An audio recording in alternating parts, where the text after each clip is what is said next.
Halo guys, kembali lagi bersama gua Nandi. Pada video kali ini gua akan membahas salah satu film unik berjudul Outback. Tidak pernah lupa, gua selalu mendoakan agar kalian dan keluarga bahagia selalu ya. Di awal film kita diperlihatkan seorang perempuan yang sedang berada di sebuah bandara. Ternyata ia tidak sendirian dan sedang berlibur bersama pacarnya yang bernama Wade. Jika dilihat-lihat, mereka berdua saat ini sedang mengalami pertengkaran yang tidak jelas asal-usulnya. Padahal ini adalah hari pertama mereka untuk berlibur di Australia. Kemudian, mereka pun pergi menggunakan taksi dan menuju ke tempat penyewaan mobil. Wade yang sudah melakukan perjanjian sebelumnya tidak perlu lagi berlama-lama untuk menyewa mobil itu. Namun, bukannya berbahagia, Wade malah melempar sebuah kotak cincin ke dalam dashboard mobil. Lisa pun berkata, ada baiknya jika cincin itu tersimpan di tempat yang aman. Tapi tetap aja, Wade yang lagi emosi langsung mengatur sebuah GPS yang terdapat di mobil itu. Liburan mereka di Australia membuat Lisa tidak ingin melewatkan hari secara sia-sia. Makanya setiap tempat yang bagus langsung dimanfaatkan oleh Lisa untuk berfoto. Kebetulan objek wisata utama mereka pada hari ini adalah sebuah pantai bernama Copacabana. Nggak perlu berlama-lama, Wade dan Lisa langsung bermain air di pantai itu. Tapi sialnya Wade malah terkena beberapa sengatan dari ubur-ubur. Hal itu membuat paha dari Wade mengalami luka yang cukup parah dan ia pun kesulitan untuk berjalan. Merasa hari pertamanya kacau, Lisa tidak puas dengan pantai Copacabana. Sampai suatu ketika ia melihat foto objek wisata yang bernama Uluru. Lebih tepatnya, Uluru adalah sebuah batu pahatan yang terdapat di tengah-tengah pedalaman.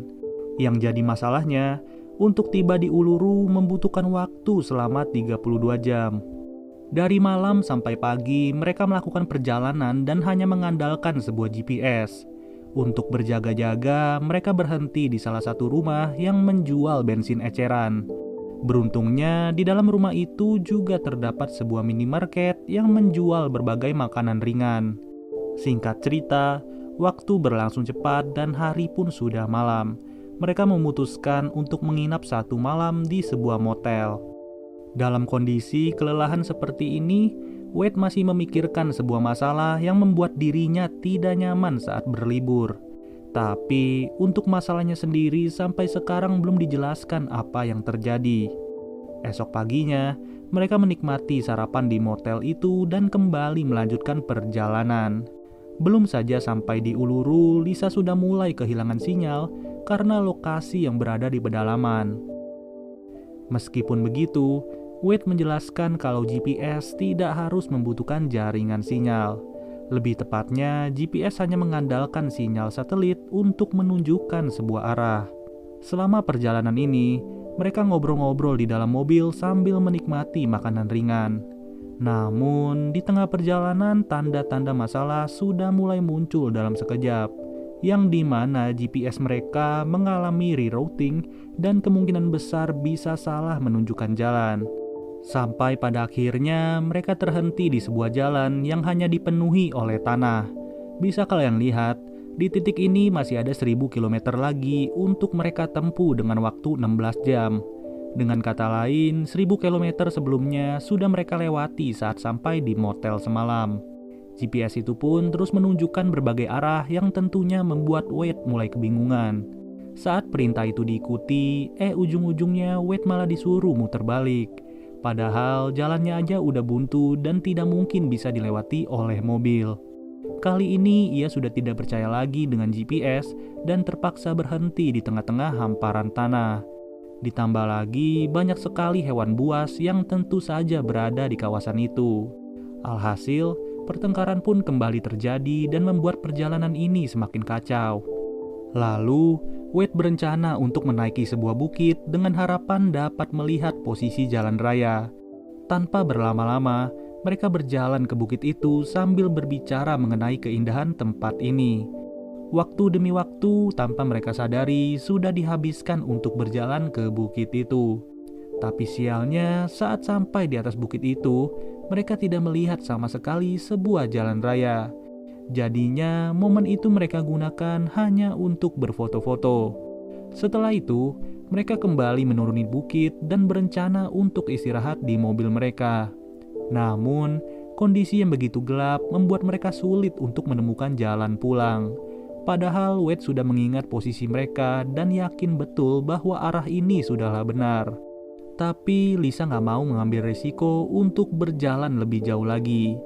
Sedangkan cadangan minuman mereka hanya terbatas dan itu pun sudah dihabiskan oleh Wade.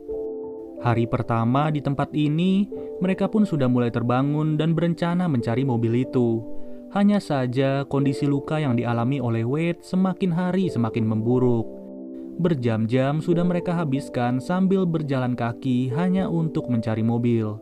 Tapi tetap saja, tidak ada tanda-tanda bahwa mereka sudah kembali ke jalan yang benar. Tidak ada sinyal, tidak ada makanan, tidak ada minuman, dan juga tidak ada harapan, membuat mereka semakin frustasi.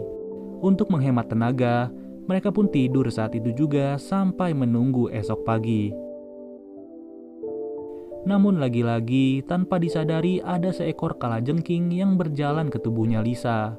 Bahkan, kalajengking itu sudah berada di wajah Lisa dan membuat Lisa menggaruk-garuk. Kemudian hari kedua pun sudah tiba, tapi anehnya Lisa tidak terbangun lagi dari tidurnya. Wajahnya juga terlihat semakin pucat dan tentunya membuat Wade semakin panik. Saking sayangnya, Wade tetap saja memperjuangkan Lisa walaupun kondisinya sendiri sudah terlalu lemas. Beberapa menit kemudian, ia pun terhenti di sebuah kerukan tanah dan menemani Lisa di tempat itu. Wade yang tidak ingin membuang-buang tenaga sengaja menyempatkan diri untuk beristirahat. Saat sore hari, secara tidak sengaja Wade melihat sebuah pesawat yang melintas di atasnya. Tapi pesawat itu sama sekali tidak menyadari keberadaan Wade di tempat ini.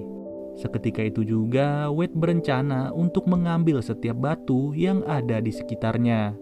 Batu demi batu ia susun satu persatu sampai membentuk sebuah tanda SOS. Tidak sampai di situ, Wade menyuruh Lisa yang tidak sadar untuk menunggu di tempat ini. Ia pun langsung mengambil sebuah ranting sambil berjalan ke arah sebelumnya. Saat hari menjelang sore, Lisa baru tersadar dengan kepala yang sedikit pusing. Ditambah lagi, tepat di pundak kanannya terdapat sebuah luka sengatan yang begitu parah. Dari sini, bisa dibilang bahwa tadi malam Lisa terkena sengatan kalajengking. Di sisi lain, Wade yang terus berjalan berhasil kembali ke tempat mereka tidur dan ia pun menemukan tas milik Lisa. Ia berencana untuk memanfaatkan air kencing itu sebagai sumber mineral. Memang mantap rasanya, tapi mau gimana lagi dalam keadaan seperti ini. Untuk arah baliknya, Wade dengan mudah mengikuti tanda yang sudah ia garis dengan ranting. Sedangkan Lisa yang semakin panik terus berteriak memanggil nama Wade. Ia pun pada akhirnya tidak tahan lagi dan pergi meninggalkan tempat itu. Emang bener-bener, ngapain juga Lisa harus kabur dalam kondisi lemes kayak begitu? Di hari ketiga, Lisa yang terbangun sudah mulai dehidrasi dan ia pun menghisap berbagai cairan dari tumbuh-tumbuhan. Lebih tepatnya, ia mengharapkan zat-zat klorofil yang mungkin saja bisa ia serap. Sedangkan Wade yang makin haus dari waktu demi waktu, mulai menghabiskan air kencingnya sendirian aja. Setelah itu, ia kembali mencari Lisa sambil menandai tanah dengan ranting. Jujur aja, dalam situasi seperti ini, Wade cuma bisa mengandalkan insting maupun naluri. Beruntungnya, tanpa disadari, ia berhasil menemukan mobilnya yang selama ini ia cari-cari. Tapi sialnya, tidak ada lagi yang bisa ia konsumsi di mobil itu. Lebih parahnya lagi, mesin mobilnya tidak bisa hidup sama sekali. Namun ternyata ia pun baru sadar kalau lampu mobil itu sudah ditinggal dengan keadaan masih menyala. Ia tidak mengira bahwa kesialan demi kesialan terus menimpa liburannya tanpa diduga. Sudah bagus-bagus ia membeli bensin sebagai cadangan, tapi kali ini malah aki yang terkuras. Saat itu juga, Wade pun nekat untuk minum air wiper yang dimana air itu sudah terisi dengan air sabun. Bukan tanpa alasan Wade meminum air sabun, tujuannya sendiri sudah jelas untuk tetap membuatnya kencing dalam kondisi kekurangan air. Ia rela berkorban sakit-sakitan, yang penting ia berhasil membawa air kencing untuk diminum oleh Lisa. Itu pun apabila ia sempat bertemu dengan Lisa dengan kemungkinan yang begitu kecil. Di hari keempat, Lisa yang semakin frustasi dan kelaparan langsung menjilati batu dan juga mengunyah daun. Begitu juga dengan Wade yang semakin lemas dan berusaha kencing sebanyak-banyaknya. Yang jadi masalahnya, Wade mengalami sakit perut yang luar biasa dan juga batuk-batuk. Sedihnya lagi, dari batuk itu juga terlihat gumpalan darah yang tentu saja menjadi pertanda buruk. Lisa yang udah pasrah tentang dirinya sendiri mulai tersadar bahwa ia berada di sebuah garis yang terbentang jauh. Secara perlahan-lahan ia mengikuti garis itu menggunakan nalurinya sendiri. Benar saja, dari kejauhan ia melihat Wade yang sudah terkapar dan terbaring lemas. Sambil menahan rasa sakit, Wade menyuruh Lisa untuk terus mengikuti garis yang sudah ia buat. Ia juga menyuruh Lisa untuk meminum air kencingnya yang sengaja diproduksi oleh Wade secara murni. Nggak lama dari itu, secara tiba-tiba Wade mengalami kejang-kejang yang cukup menyedihkan. Bisa dibilang ini adalah detik-detik terakhir bagi seorang Wade untuk melihat wajah kekasihnya. Di hari kelima, Lisa tidak bisa berbuat banyak dan ia pun harus melihat kekasihnya sudah tewas di depan mata. Kini Lisa harus bertahan sendirian aja tanpa bantuan dari cowok yang menyayanginya. Sampai pada akhirnya, Lisa pun berhasil menemukan mobil yang mereka tinggal berhari-hari. Tapi ternyata di dalam mobil itu sudah ada seekor ular yang menghampirinya. Mau gak mau, Lisa harus membuat dirinya setenang mungkin dan tidak bergerak sedikit pun. Setelah bermenit-menit ia bertahan, ular itu pun pada akhirnya kembali menjauh dari dirinya. Singkat cerita, Lisa yang kesepian sengaja membuka HP-nya untuk melihat isi galeri.